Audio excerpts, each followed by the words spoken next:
I'm honored that we can try to advance spiritually together today. So we will just offer a little prayer, and then we'll read the verse, and then we'll get into some discussion of the verse. Om Namo Bhagavate Vasudevaya. Om Namo Bhagavate Vasudevaya. Om Namo Bhagavate Vasudevaya. Om Jnanatimidandasya Gyananjana Shalakaya Chakshurun Militam Yena Tasmai Shri Gurave Namaha. Nama Om Vishnu Padaya Krishna Preshtaya Bhutale Srimate Bhaktivedanta Swamini Tinamine. Namaste Saraswati Deve Gauravani Prachadine Nirvishesha Shunyavadi Paschatya Deshatarine. Jaya Shri Krishna Chaitanya Prabhu Nityananda Shri Advaita Gadadhara Shiva Sadi Gaura Bhakta Vrinda. Hare Krishna Krishna Krishna Hare Hare. Hare Rama Rama Rama Hare Hare. Hare Krishna Krishna Krishna Hare Hare. Hare Rama Rama Rama Hare Hare. Hare Krishna Krishna Krishna Hare Hare. Hare Rama Rama Rama Hare Hare. Vanchakalpatarubhyascha kripa sindhubhya eva cha patitanam pavanebhyo vaishnavebhyo namo namaha.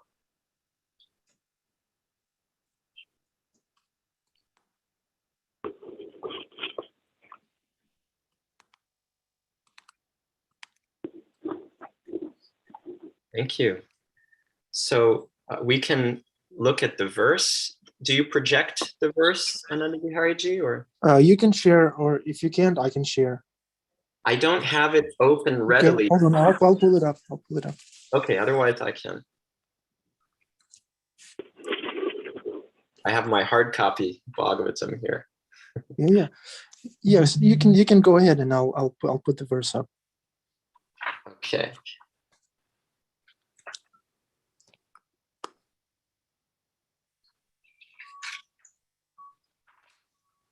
So we are reading from Srimad Bhagavatam, 10th chapter, 10th canto, 1st chapter, the Advent of Lord Krishna, verse 23. Vasudeva grihe sakshad bhagavan purushapada janishyate tat priyartham sambhavantu surastriya. Vasudeva grihe, in the house of Vasudeva, who would be the father of Krishna when the Lord appeared. Sakshat, personally. Bhagavan, the supreme personality of Godhead, who has full potency. Purushaha, the original person. Padaha, who is transcendental. Janishyate, will appear. Tatpriya artham, and for his satisfaction. Sambhavantu, should take birth. Surastriyaha, all the wives of the demigods. The Supreme Personality of Godhead, Shri Krishna, who has full potency, will personally appear as the son of Vasudeva. Therefore, all the wives of the demigods should also appear in order to satisfy him. Purport. In Bhagavad Gita 4:9, the Lord says, Tyaktva deham punarjanma naiti mam eti. After giving up the material body, the devotee of the Lord returns home back to Godhead. This means that the devotee is first transferred to the particular universe where the Lord is at that time staying to exhibit his pastimes. There are innumerable universes, and the Lord is appearing in one of these universes at every moment. Therefore, his pastimes are called Nitya Lila. eternal pastimes. The Lord's appearance as a child in the house of Devaki takes place continuously in one universe after another. Therefore, the devotee is first transferred to that particular universe where the pastimes of the Lord are current. As stated in Bhagavad Gita, even if a devotee does not complete the course of devotional service, he enjoys the happiness of the heavenly planets where the most pious people dwell, and then takes birth in the house of a Shuchi or a Shriman, a pious Brahmana or a wealthy Vaishya. Shuchinam Shrimatam Gehe Yoga Brashto Vijayate. Thus, a pure devotee, even if unable to execute devotional service completely, is transferred to the upper planetary system, where pious people reside. From there, if his devotional service is complete, such a devotee is transferred to the place where the Lord's pastimes are going on. Herein it is said, Sambhavantu Surastriyaha. Surastri, the women of the heavenly planets, were thus ordered to appear in the Yadu dynasty in Vrindavan to enrich the pastimes of Lord Krishna. These Surastri, when further trained to live with Krishna, would be transferred to the original Goloka Vrindavan. During Lord Krishna's pastimes within this world, the Surastri were to appear in different ways in different families to give pleasure to the Lord, just so that they would be fully trained before going to the eternal Goloka Vrindavan. With the association of Lord Krishna, either at Dvarakapuri, Mathura Puri, or Vrindavan, they would certainly return home, back to Godhead. Among the Surastri, the women of the heavenly planets, there are many devotees, such as the mother of Upendra, of the Upendra incarnation of Krishna. It was such devoted women who were called for in this connection. So I will read the verse once more. The Supreme Personality of Godhead, Shri Krishna, who has full potency, will personally appear as the son of Vasudeva. Therefore, all the wives of the demigods should also appear in order to satisfy him. So, little context here is that the 10th canto of the Bhagavatam opens up to introduce the incarnation of Krishna, who's not actually really an incarnation. He's the original, he's Swayam Bhagavan, or the original personality of Godhead. God in his fullest, as he is, without any adulteration. So when he's about to descend onto earth, there is a reason, a strong reason for it. Well, in the Bhagavad Gita, there are listed 3 different reasons, actually: to deliver the pious, to annihilate the miscreants, and to reestablish the principles of religion. And here what's described is that the earth is overburdened by demons. So Krishna has to appear to save the pious people. And really that can also mean to give great pleasure to the devotees. So the devotees are always longing for his association, for the opportunity to serve him directly and to gain from his sweet presence. So he comes to deliver them from that separation of his absence. So he comes in his personal form. So again, there are different reasons here.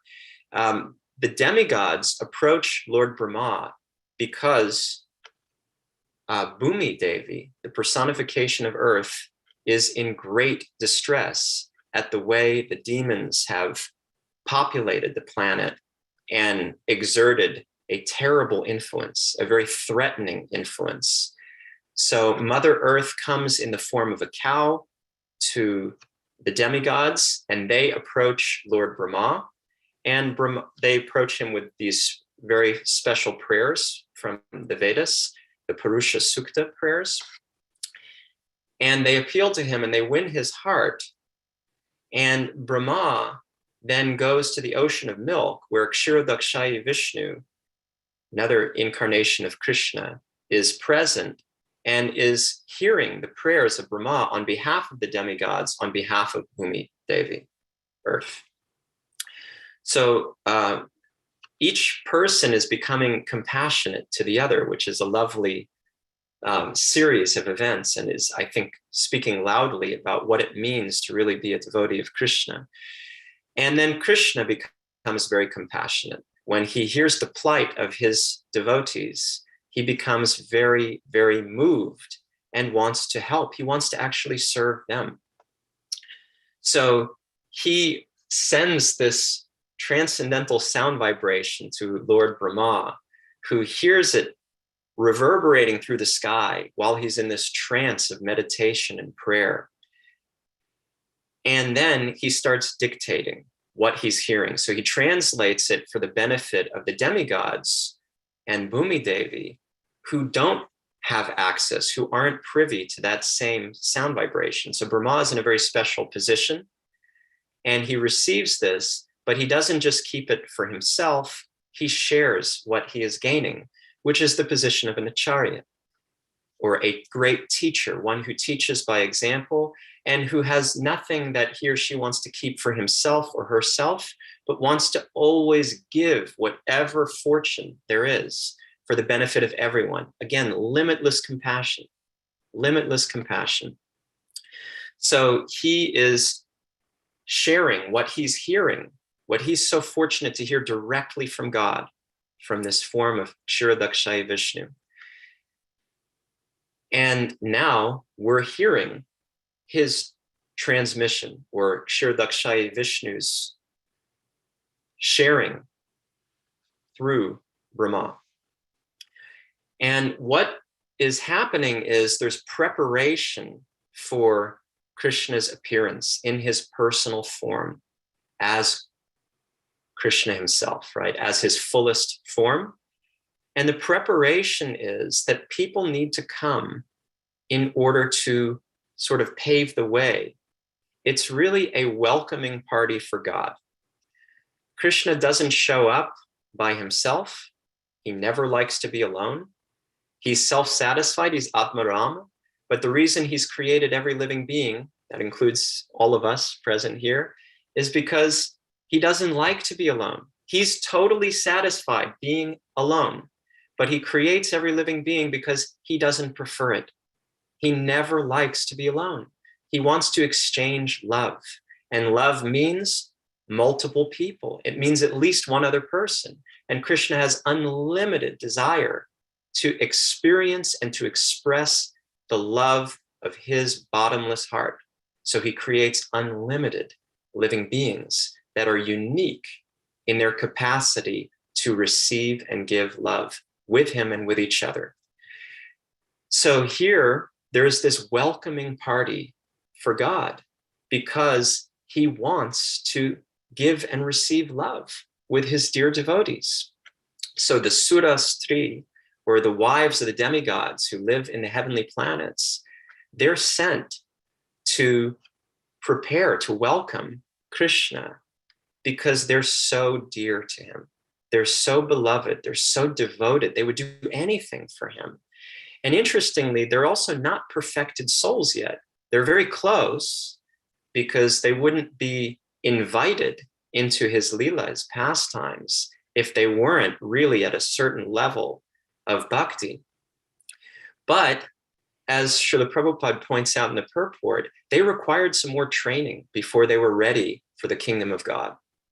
So they're getting the training ground by living in the material world where God is coming, and they will then gain through his presence and the presence of other devotees in order to be able to eternally serve him in the spiritual world.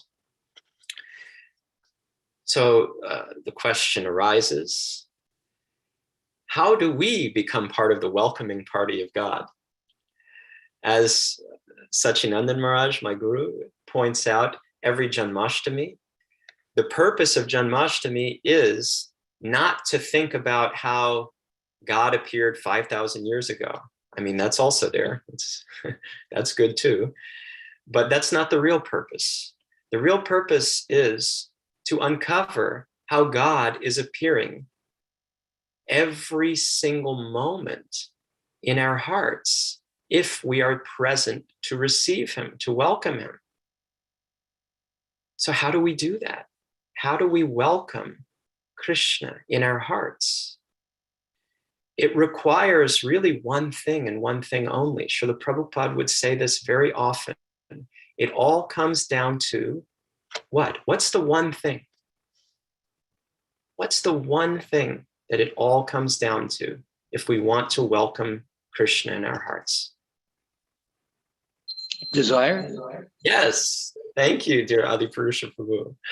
It is desire. That's it. It's just desire. That's our only freedom anyway. We are totally conditioned by the modes of material nature. The material energy is so powerful.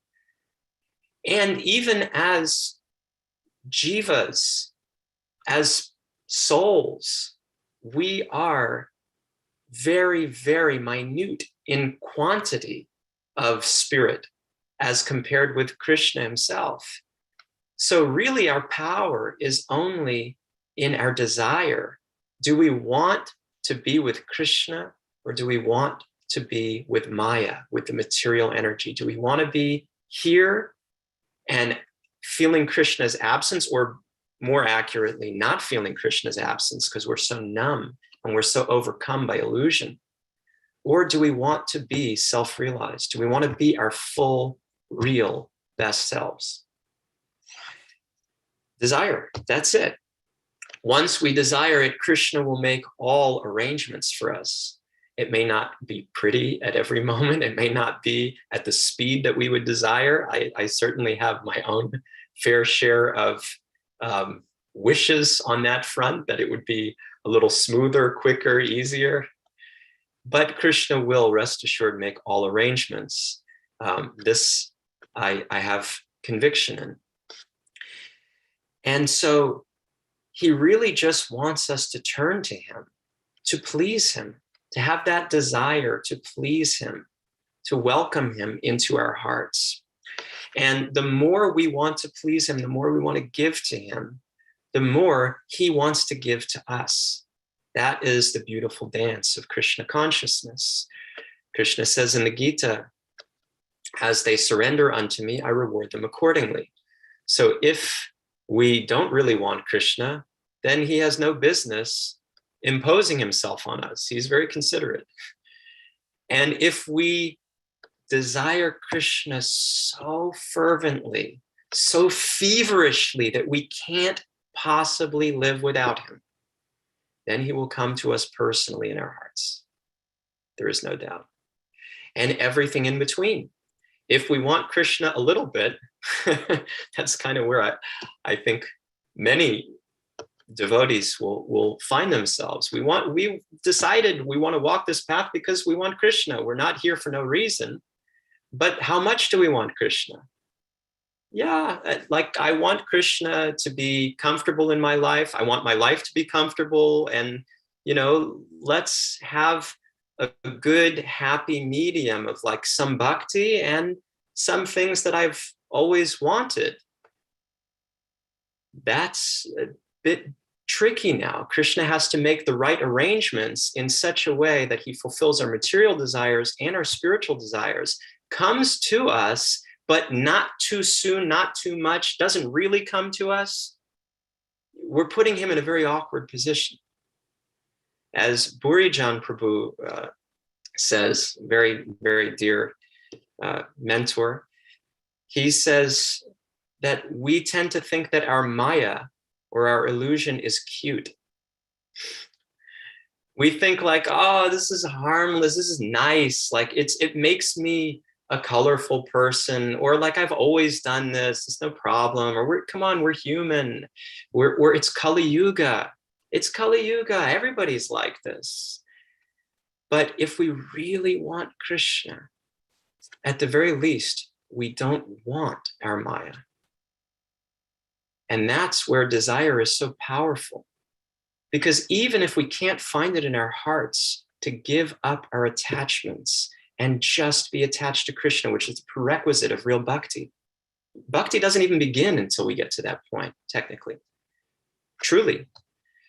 So even if we're not there, if we just want to be there and we mean it, That's the key. We have to mean it. We can say, yeah, I want to be there. Of course, I want to be self-realized. I wouldn't be here if I didn't want to be self-realized. But how much do we really mean that?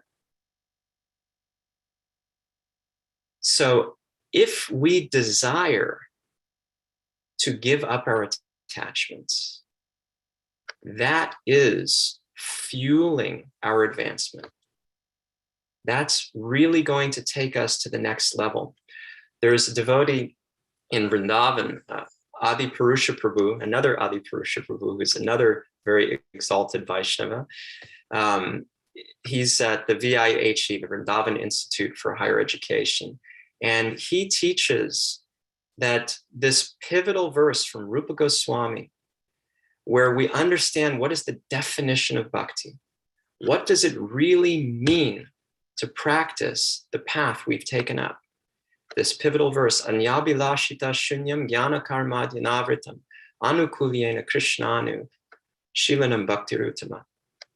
To really perform bhakti means that we have to have no desire for karma, material enjoyment, or jnana, impersonal knowledge, knowledge that is attaching us to some godness, some idea, some abstraction that is not Krishna himself, that is an emanation of Krishna, that is a part of Krishna, but which actually puts him sort of in the background. So we have to be devoid principally of these two things. And then we have to really want to please him. We have to want to serve him favorably. And so Adi Purusha Prabhu says this Anyabhilashita. There's a very interesting nuance that is extremely relevant, that is confronting and hope-giving at the same time. So it doesn't mean, performing pure bhakti does not mean that we have to be devoid of all desires for karma or jnana. How is that? But Rupa Goswami just said you have to be devoid of all desires for karma and jnana. The nuance is in this anyabhilashita. So the shita is desire-ness. Otherwise, it would just be anyabhilas. Anyabhilas would be without any desire. But anyabhilashita is without any desire-ness or without any quality of wanting these desires, without harboring the desire to keep those desires. And this also comes back to the seventh offense to the holy names. There are 10 offenses to the holy names, and one of them is to maintain material attachments, even after understanding so many instructions on this matter, or to commit sinful activities on the strength of chanting. They're both actually quite similar. So there's sort of a deceptive nature. There's a duplicity, which the Shastras talk about. The sacred texts talk about how we need to become simple, charlata, not duplicitous, not devious, where we're maintaining desires in the name of bhakti that don't actually facilitate bhakti. It's one thing if we're attached and we're helpless and we're crying to Krishna. It's another thing when we consider our attachments to be, it's all right. That alienates Krishna. It actually pains his heart. So we have to take a deep and honest look at our hearts. What do we desire? Do we want to be part of the welcoming party for God? Are we ready for that? And if we're not ready, what's standing in our way? What desires are we holding on to that we're giving ourselves permission for? And it's okay to give ourselves permission for certain things. If we're too hard on ourselves, we'll never want to perform bhakti. We'll actually burn out. So the problem is not the giving of permission. The problem is how we give permission. In what context? How progressive are we? Sachinandan Maharaj says, the true question of any disciple is always, at all times, one thing. What is my next step? What is my next step? In other words, there should never be a moment where I'm thinking like, yeah, I'm okay where I'm at. Or like, let me maintain this desire, and let me maintain this and this and this and this and this. And eventually, like, it'll all become clean. It'll all become pure. Maybe by Krishna's causeless mercy, maybe. But again, he doesn't like to impose. So he's very respectful. If we want to maintain our desires, then he facilitates that. I was having a conversation with Radha Bhakti's father, my father-in-law, and he was expressing something really powerful. It moved me when we were in Toronto not too long ago, where he is, where he's saying, this doesn't come automatically. We're not going to just wake up one day being, in our elder years, and suddenly our material desires are gone. We have to actually give them up actively. We have to live in a certain way and pave our lives to be progressive, because otherwise we're going to be in for an unpleasant surprise. Yes, chanting the holy names will eventually take care of everything, but as Bhaktivinoda Thakur stresses, it's the quality of our chanting that will take care of everything. There are 3 platforms of chanting. Namaparad, or the offensive stage, where we are desiring things other than Krishna and we're distracted as a result. So it's offensive, again, alienating to Krishna. There's namabhasa, which sits above that. Namabhasa is like the shadow of the holy name. It's when we desire, it's defined by desiring to give up offenses. Having the right desire is everything. If we just desire to be with Krishna, even while we're still committing offenses, even while we have so many attachments and we feel totally helpless, how will I ever give them up? Krishna is pleased. That is the progressive platform. Krishna is pleased even as we are so far away from him, and we are so victimized by the material energy, as Prabhupada would say.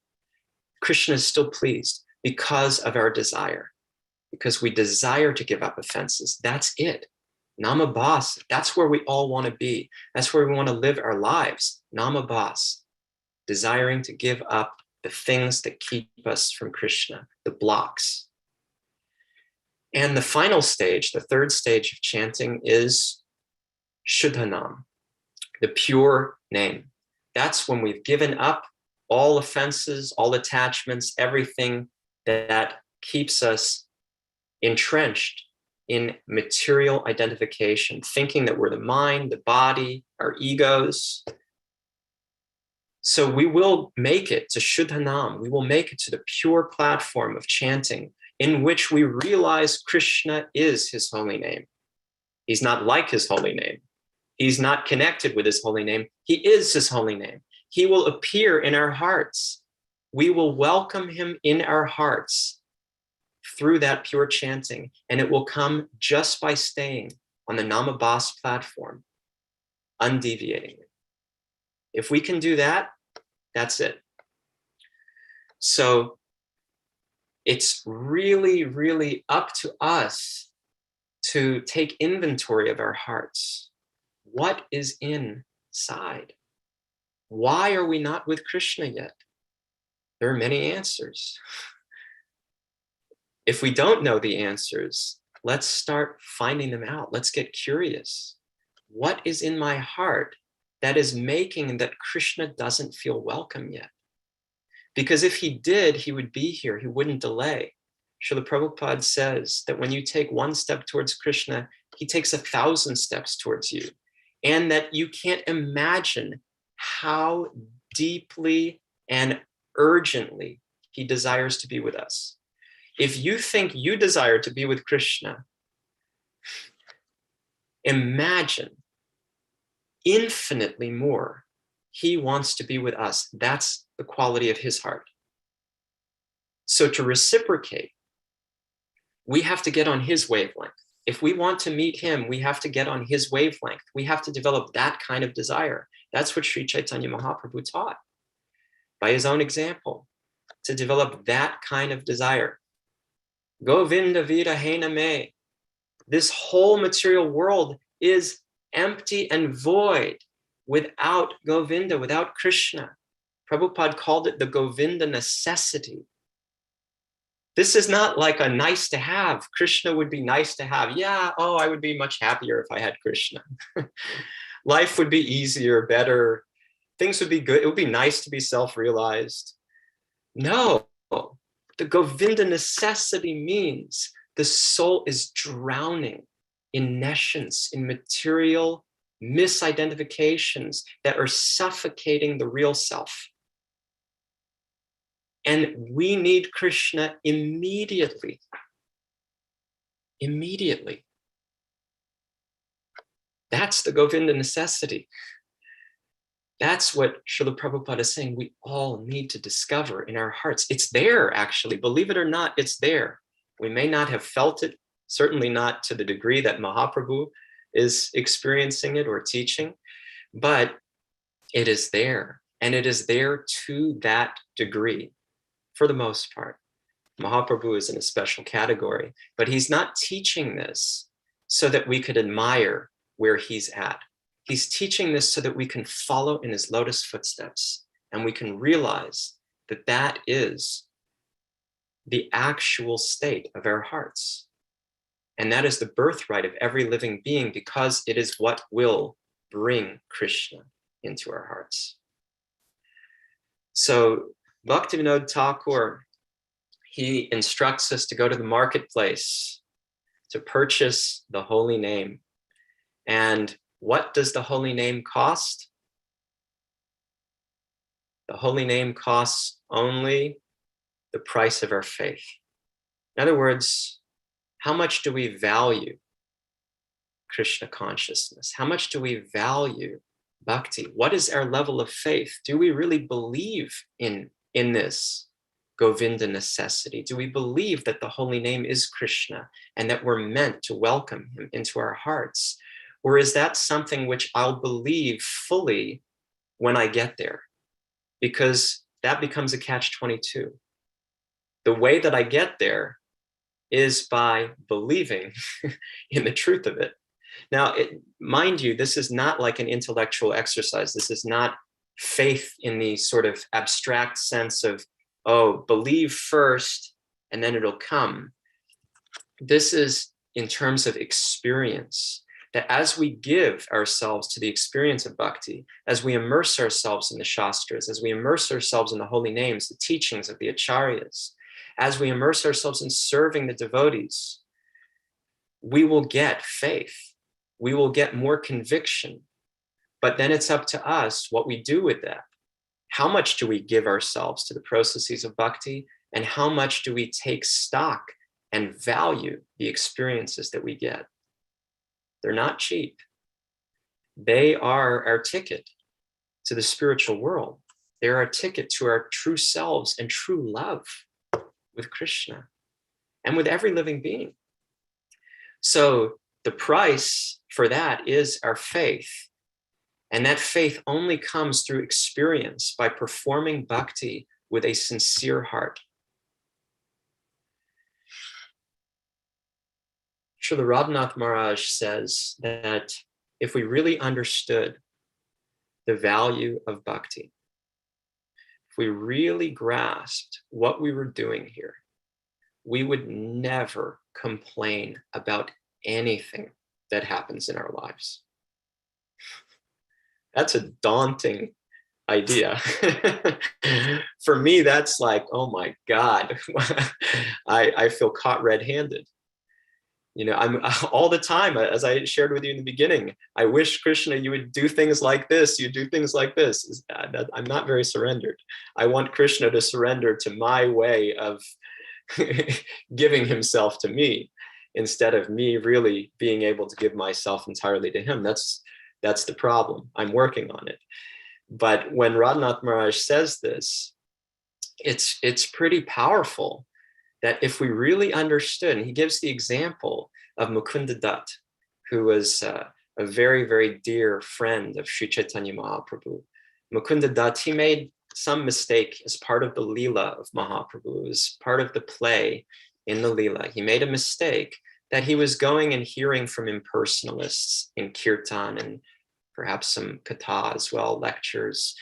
And so Krishna was really hurt, or Mahaprabhu was really hurt by that, because it's alienating him. Again, it's not acknowledging his personal presence, but it's talking about him as if he has no form, as if he is negated. He's not himself. It's hurtful. So Mahaprabhu was very, very pained by this.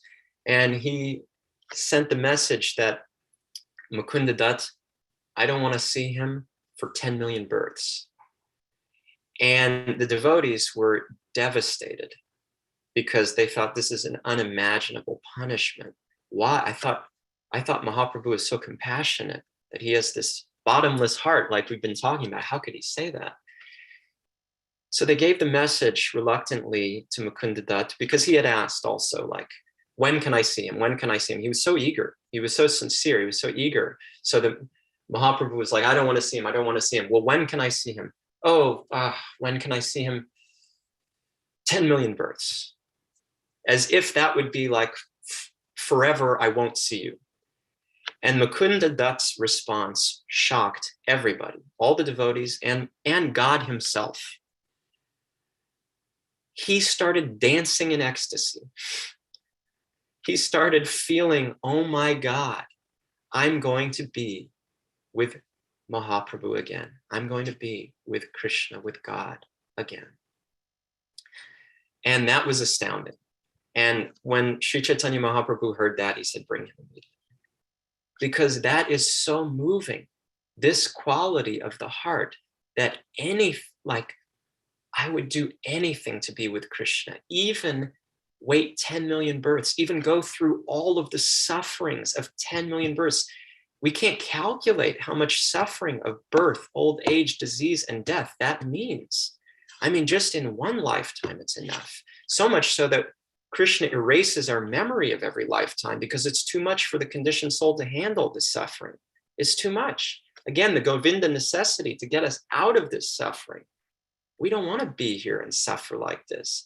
But Mukunda Dutt was on such an elevated plane that he was thinking, I'll endure all of that, because it's nothing for the price. It's no price at all for being with Krishna, for being with Mahaprabhu. It's nothing. So Radhanath Maharaj is making the point that if we really understood what this means to perform bhakti, we couldn't possibly complain about, I have dry skin now in the winter. It's so annoying.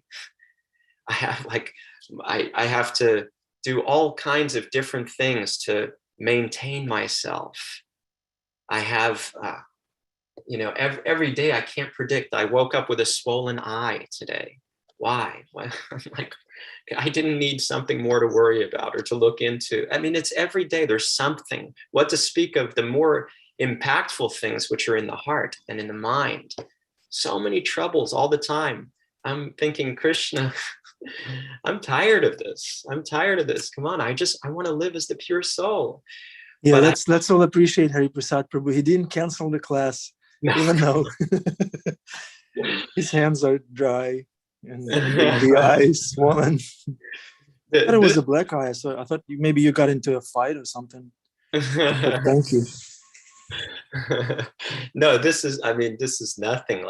The amount of suffering that people have to go through, this is petty stuff. And for me, that I'm making the point that I am so petty that, for me, I'm so sheltered.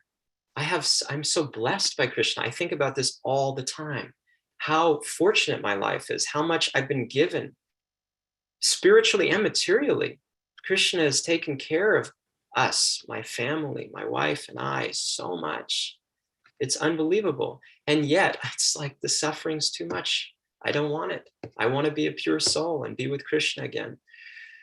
So, but if we really understood what it means to be with Krishna, we wouldn't complain about these things, because we would understand this is more than worth it. This is nothing.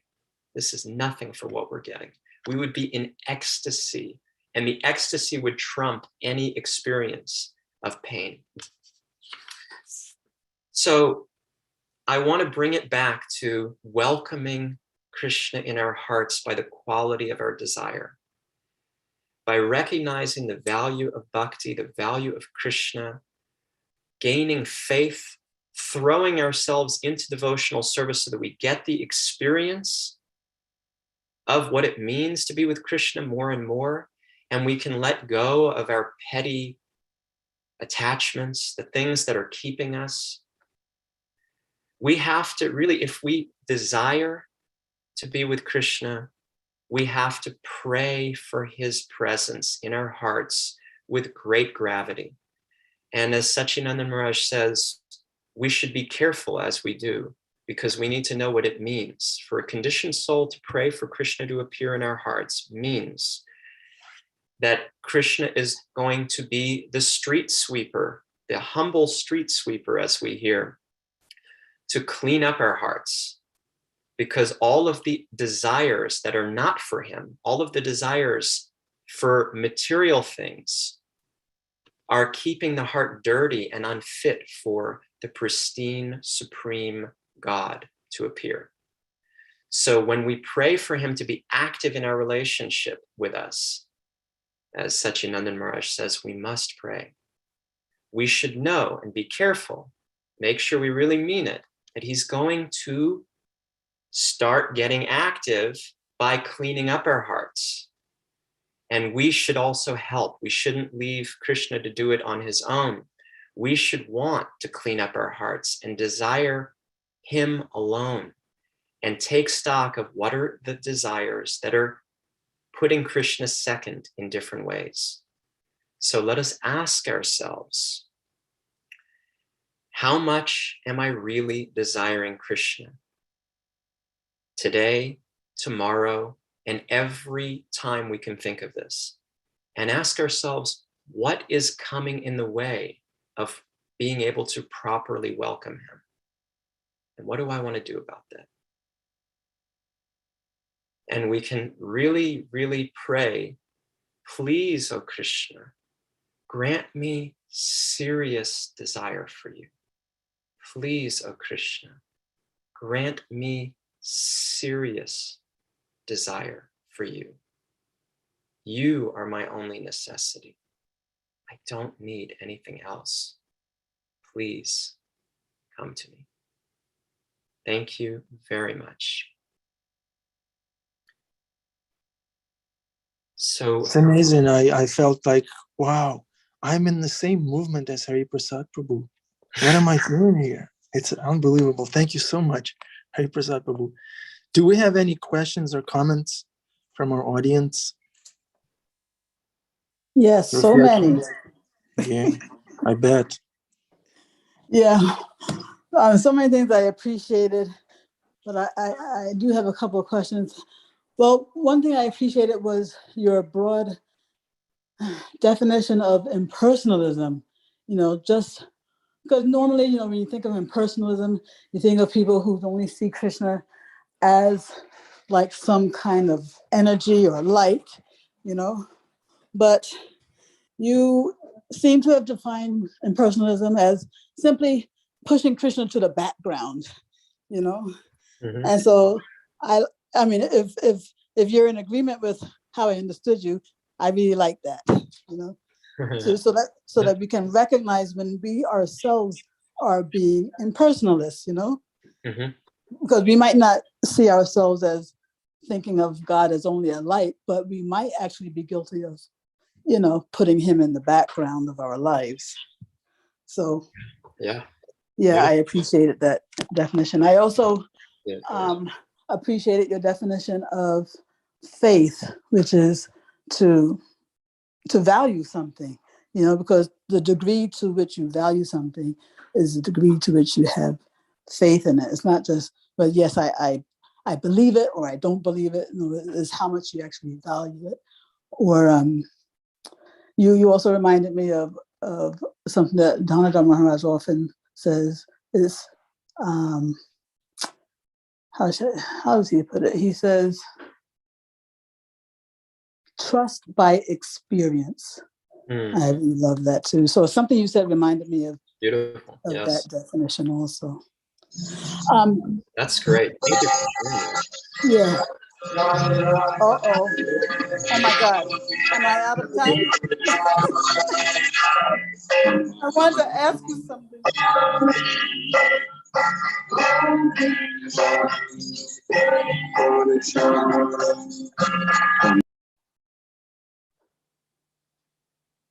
What to do? Go ahead, Gail. Hare Krishna. Oh, thank you. You are so merciful. Yeah. One thing I wanted to ask you was about this fact that if we are not pure yet, and if we don't want, if we're not yet at the stage where all we want is Krishna's service, you know, we're trying to get there, but we're not there yet, then it seems like you're saying that we're not actually performing bhakti. You know, we might be doing so many items of sadhana, you know, between the chanting, deity worship, whatever it is, you know, but it's not actually bhakti until we are doing those things in the mood that I only want Krishna's pleasure. So if that is the case, what are we doing? Is it just a warm-up for bhakti? Not actually bhakti, but just a warm-up, or how would you describe? Or Yeah, like, is it mixed bhakti? What would you say?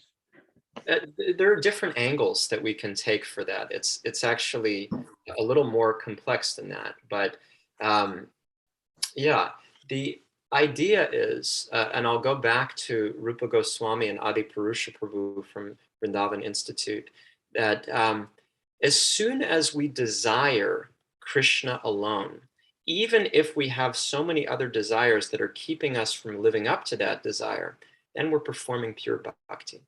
So you don't have to be a pure devotee to perform pure devotion, to perform pure devotional service. And that is what is so hope-giving and inspiring and empowering. As soon as you decide, hey, I have all of these attachments, but I just want you. I just want my attachment to you.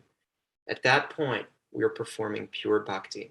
And we are all meant to perform pure bhakti right away, without delay. There's no reason to say, I'll perform pure bhakti later. This is the glorious reveal. Because typically we like to think, well, pure bhakti is for the pure bhaktas. That's actually not true. And Srila Prabhupada would sometimes say, you know, all of my disciples are pure devotees by that definition, because they're all sincerely trying to just please Krishna. They've sacrificed so much. They're giving up everything. They're totally surrendering just for Krishna. Does that mean that they're completely pure? No. But it means that the quality of their desire-ness is that they only want Krishna. And that is pure. And that is our hope. So yes, we're performing mixed bhakti, but we can stop that immediately as soon as we desire not to be performing mixed bhakti, and we make good on that by saying, Krishna, please take these other things out of my heart. I'll do my part, but these things are too strong for me, or I'm not ready, or I'm not even wanting to give this up. Please help me, because as Sachinandan Maharaj would say, even if we are authentic and honest and we decide, you know what, I don't want to give this up. That happens. I don't even want to give this up, Krishna. I'm attached. Then at least desire to give it up. If you don't desire Krishna only, desire to desire Krishna only. And that will get the wheels churning, and Krishna will respond. As they surrender unto me, I reward them accordingly. So that's not the highest level of bhakti, but that will eventually, if we're sincere and serious, and we keep doing that, it will take us to the highest level of bhakti, without a doubt. Oh my God. Hare Prasad. I just want to broadcast your answer all over the world. Oh my God. Like Jamuna Jai was saying in the chat, so hope-giving. I can't believe how wonderful that answer was, how inspiring, so moving. Thank you, thank you, thank you. Oh my God. I know we're over time. I don't know how merciful Ananda Bihari is today for one more. Yeah, let's go. Let's do it. Yes. Okay. This desirelessness that you define also, how should I understand this? You were saying that doesn't mean that we necessarily don't have any material desires. I mean, any what you call, and desires for enjoyment or liberation or a thing like that. But it sounds like you're trying to say is that we don't see those desires. If we don't see those desires as our shelter, and we're not preoccupied with them, then they qualify as desirelessness. Is that correct understanding? Yes. If we are not taking shelter of our attachments, but we are actively praying for them to be removed, then we are stopping all impediments in our relationship with Krishna. Even if we're still acting on them, there's a verse from the Bhagavatam that is very powerful, 2 verses. So in the 11th canto, the Uddhava Gita, Krishna says that even if my devotee is still engaged in sense enjoyment, he knows that all sense gratification leads to a miserable result, and he sincerely repents such activities. So if we repent our activities that are sensual, that are keeping us from Krishna in whatever way, then we are on the progressive path.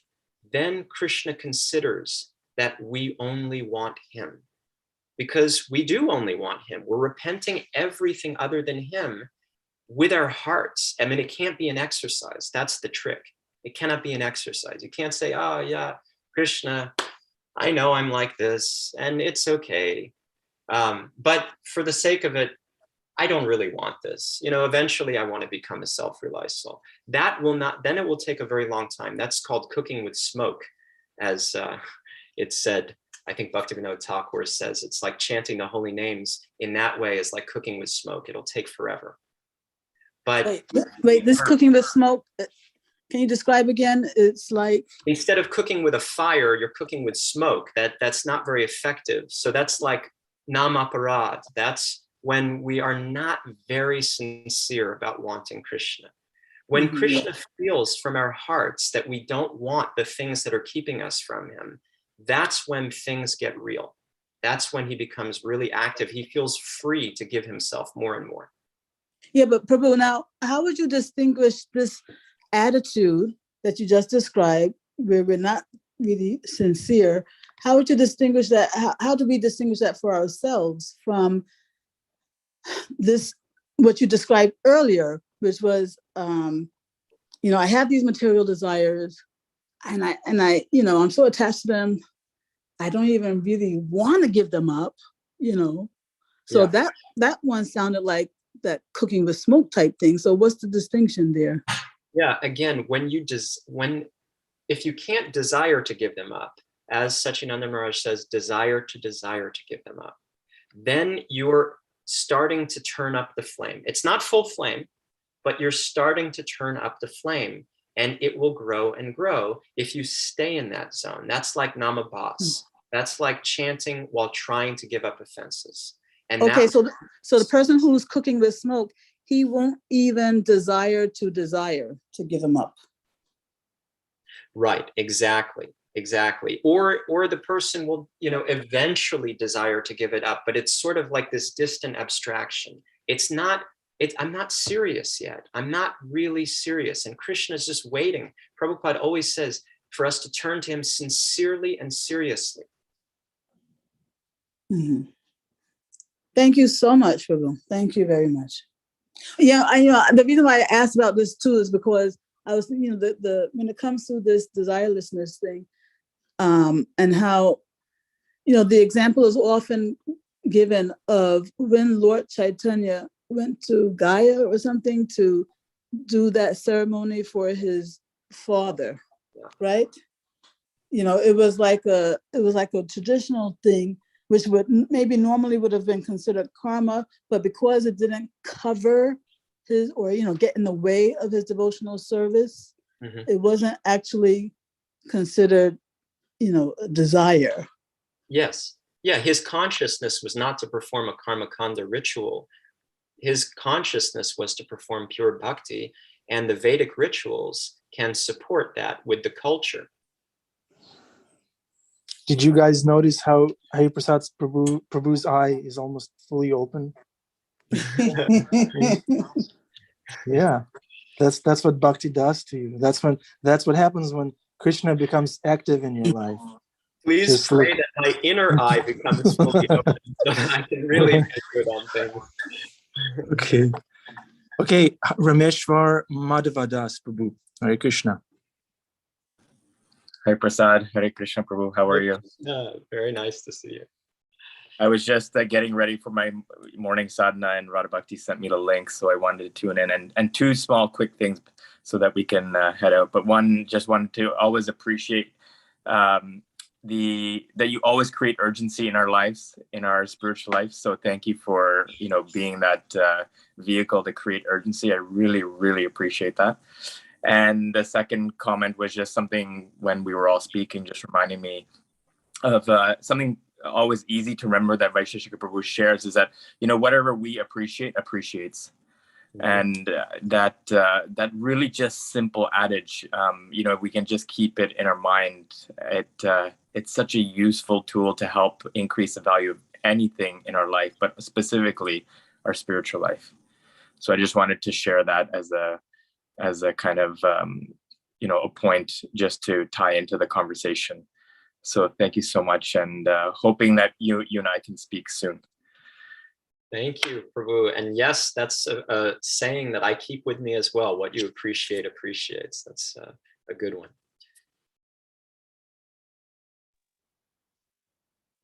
Okay, any further contributions?